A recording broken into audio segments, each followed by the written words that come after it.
Mesdames, Messieurs, bonsoir, bienvenue dans votre journal L'actualité de ce 10 octobre. Le bras de fer des buralistes avec la Française des Jeux. Ce qu'ils veulent, une rémunération plus avantageuse, 6%. On fait le point dans quelques secondes. Nous nous rendrons à Tours chez un buraliste tourangeau. 10 000 cœurs pour l'hôpital, une opération destinée à encourager le don d'organes. À Tours, 200 patients sont en attente d'un rein. Nous nous rendrons à l'hôpital Bretonneau, rencontrer l'un d'eux en compagnie de l'un des pionniers des transplantations rénales. À Tours, super coupe et super forme pour le TVB. Le vainqueur du championnat de France est imposé 3-7 à 1 face à Rennes, vainqueur de la Coupe de France. On revient sur ce match à la fin de ce journal. Bonsoir, les buralistes veulent leur ticket gagnant au loto et leur confédération fait pression sur la Française des Jeux. Aujourd'hui, ils demandent une revalorisation de la rémunération, 6% du chiffre d'affaires au lieu de 5% actuellement. On fait le point avec Romain Delville. Franck Mosseron fait partie des buralistes qui ont décidé de boycotter la nouvelle grille du loto. Dans son bureau de tabac, presse, jeux, dépôt, blanchisserie et autres services, ce commerçant de la place Beaujardin constate que la rémunération de 5% accordée par la Française des Jeux est identique depuis plus de 30 ans. Avec pour lui et ses confrères, toujours plus de contraintes. Au jour d'aujourd'hui, la rémunération reste similaire. Donc de plus en plus de choses à faire, pas plus de temps. Quand on passe 400, 500, 600, 700 clients par jour, c'est vrai que c'est pas forcément évident, on peut pas forcément répondre comme on voudrait au niveau des clients. Donc voilà, on reste coincé et puis à un moment, une personne qui va nous demander, on va vouloir lui expliquer, il va y avoir 5, 6, 7, 8 personnes qui vont se mettre dans la file d'attente. Derrière, on ne pourra pas répondre normalement aux clients. De plus en plus de jeux, de plus en plus complexes, ce buraliste a lui-même du mal à s'y retrouver. Et du côté de la monnaie, car c'est bien de cela qu'il s'agit, le vendeur de Banco et autres Gaules conteste le rapport de force imposé par la FDJ, bien décidé selon lui à ne pas partager le gâteau. Il y a effectivement ce qu'on touche, la rémunération. Il y a l'allocation, tant qu'à faire, si on vient le déduire, l'allocation du matériel également chaque semaine. Qu'on soit ouvert, qu'on soit fermé, peu importe. L'allocation du meuble en lui-même nous coûte également, donc on vient déduire tout ça, mais on regarde un petit peu ce qui reste à la fin. Et voilà.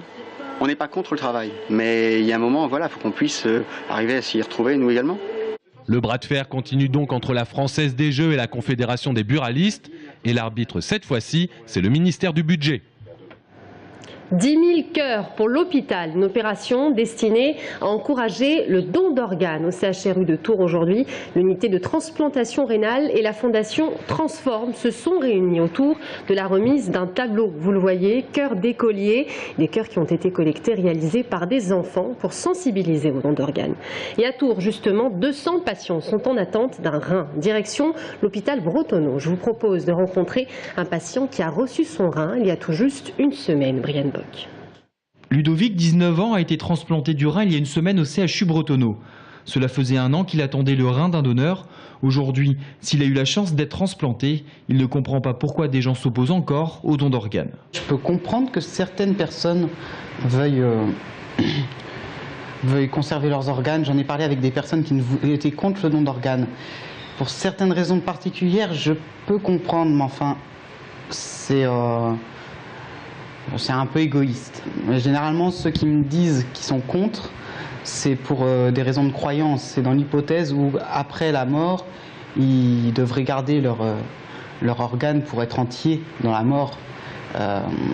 Mais dans ce cas-là, est-ce qu'il vaut mieux vivre sur des hypothèses ou sur la certitude que leur mort va permettre à quelqu'un d'autre de vivre vraiment une vie? Le professeur Lebranchu a créé il y a 27 ans l'activité de transplantation rénale au CHU de Tours. Chaque année, 100 à 120 personnes sont transplantées à Bretonneau, ce qui en fait un des 10 centres de France où l'activité de greffe rénale est la plus importante. Mais face au nombre croissant de patients inscrits sur liste d'attente, la pénurie d'organes s'est installée. La transplantation rénale, vous savez, c'est une des activités médicales, ou peut-être l'activité médicale où il y a eu plus de progrès ces 50 dernières années. Et la conséquence, c'est qu'il y a de plus en plus de patients qui souhaiteraient être transplantés et que progressivement on est arrivé dans une situation de pénurie, puisque pour être transplanté, il faut pouvoir donc bénéficier d'un greffon. Dans le doute, et lors du décès d'un donneur potentiel, les familles s'opposent au don d'organes dans 40% des cas. Il est donc important de parler du don et d'informer ses proches de son intention. À Tours, plus de 200 patients en attente de greffe rénale sont actuellement inscrits sur liste d'attente. La franchise est-elle un remède à la crise ou en tout cas un moyen d'entreprendre avec prudence? En Indre-et-Loire, on enregistre près de 3700 points de vente franchisés. Et à l'occasion de la 3e édition de la semaine des entrepreneurs franchisés, on s'intéresse ce soir à ce modèle d'entreprise qui semble plutôt bien traverser la crise. La franchise, entreprendre en minimisant les risques, c'est notre enquête ce soir avec Lise Lambert. La franchise peut être un excellent moyen de créer sa propre entreprise.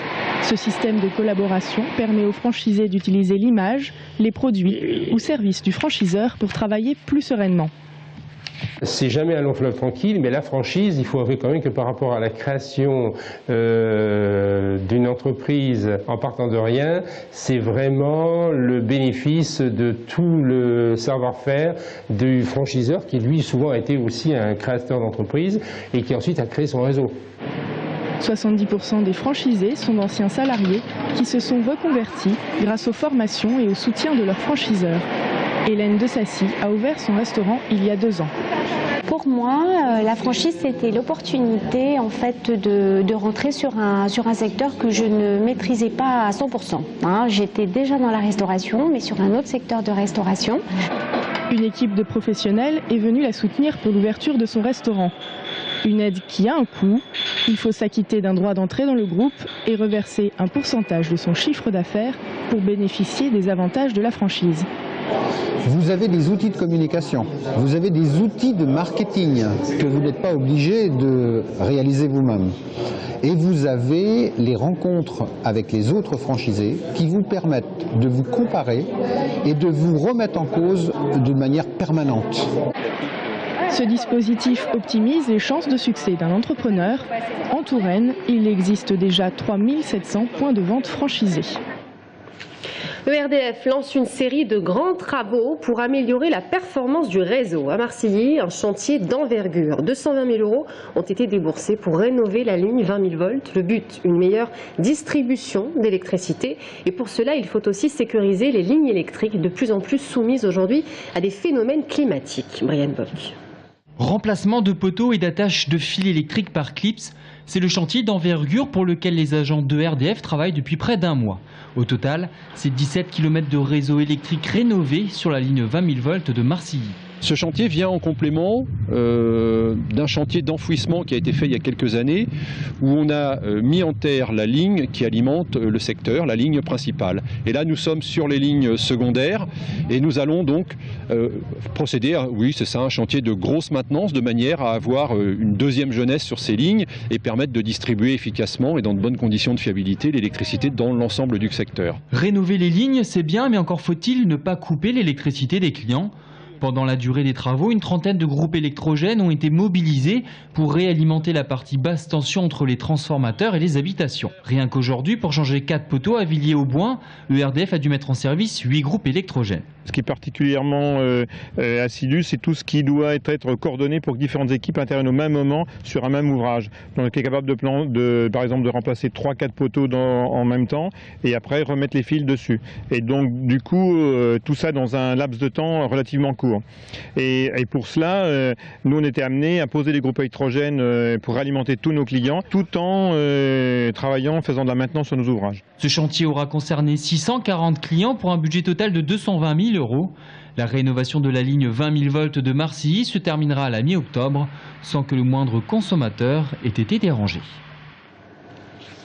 En tennis, à jouer les tours, se cache peut-être la nouvelle coqueluche du tennis français. 8e Open de Touraine cette année et près d'une dizaine de Françaises participent à ce tournoi. Hier, des têtes sont tombées avec la tête de série numéro 1, Panova, qui a perdu hier au premier tour. Et puis parmi les résultats marquants de la journée, Alison Riske, vainqueur de l'Open l'an dernier, entre en quart de finale en battant la Lettonne Diana Marcineklieva 6-2, 7-8. Mais ça ne passe pas pour la jeune Française Constance Siby qui s'incline face à l'Autrichienne Yvonne Musburger, 6-4, 6-2.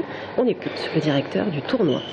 On avait peut-être moins de jeunes aussi qui venaient se battre, bien qu'on ait eu une petite Justine Hénin à l'époque qui n'était naturellement pas en numéro 1. Et là maintenant, de plus en plus, et particulièrement cette année, des Françaises. Parce que ça faisait plusieurs années qu'on rouspétait un petit peu de voir que les Françaises ne faisaient pas les tournois de France. Cette année, on en a 10 dans le tableau final. 10 sur 32, c'est quand même un beau pourcentage. Et sur ces 10, elles ne sont pas mauvaises, puisqu'il y a quand même 4 têtes de série sur les 8 qui sont des Françaises. La Supercoupe en volée, une super forme pour le TVB. Hier soir, on a bien joué. Le TVB vainqueur du championnat de France affrontait Rennes, vainqueur de la Coupe de France. Et puis les hommes de Maurice Paes se sont imposés 3-7-1. Une entame de saison idéale juste avant le début du championnat. Samedi, retour sur le match avec Bastien Mathieu. Premier match officiel de la saison et premier titre pour le TVB. Tout n'a pourtant pas été simple pour les joueurs de Mauricio Paes hier soir. Dans le premier set, tous les points sont accrochés, mais les Tourangeaux font des erreurs, à l'image de ces 3 balles de 7 ratées. Et aux Rennais d'en profiter et de conclure 30-28. Après le premier set qu'on a perdu, on a monté, on a gagné. Parce que pour cette saison, on est bien prêt. J'espère qu'on va gagner encore minimalement 2 titres. Et si le chemin est encore long, les Tourangeaux ont montré qu'ils avaient un mental de champion. Le rouleau compresseur se met en place dès la seconde période et le TVB égalise 1-7 partout. Mais Tours ne s'arrête pas là, les Blancs ne laissent que des miettes aux Rennais. Plus puissants sur les blocs, solides en défense et efficaces en attaque, les hommes de Mauricio Paes remportent ensuite les 2 autres manches et l'emportent finalement 3-7-1. Petit à petit, on a pris la mesure du match et j'ai vu une équipe soudée, une équipe avec envie de jouer ensemble. Il y a encore une bonne marge de progression. Bravo à eux. Une chose est sûre, le public s'est régalé hier et a pu voir des gestes de grande classe à l'image de ce coup de patte de Pinheiro dans le 4e set. Le TVB va maintenant pouvoir se tourner vers le championnat dès samedi. Les Tourangeaux reçoivent Chaumont pour la première journée et pas de doute, ils sont prêts. Et on suivra ça samedi, nous aussi. Voilà, c'est la fin de ce journal. Merci à tous de nous avoir suivis. Dans un instant, on parle opéra avec Jean-Yves Sens, directeur de l'Opéra de Tours. À tout de suite.